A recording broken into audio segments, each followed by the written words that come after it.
টিকটিকি 3 বার করে যদি টিকটিক, শুনি নাকি সব কিছু ফলে যায় ঠিক ঠিক।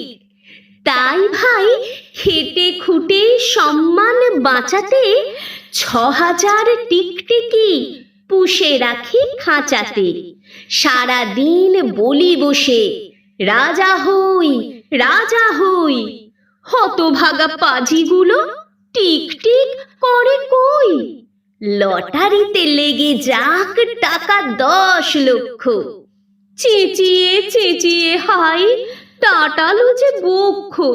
মুখ দিয়ে ফেনা ওঠে বৃথা হই জব্দ, শয়তানগুলো মুখে করে নাটু শব্দ। এইভাবে 3 মাস মিছে করে চেষ্টা, রেগে মেগে খুব জোরে বলে ফেলি শেষটা। তোদের জ্বালাতে আমি পাগল হবই ঠিক, 6,000 টিকটিকি বলে দিল টিক টিক।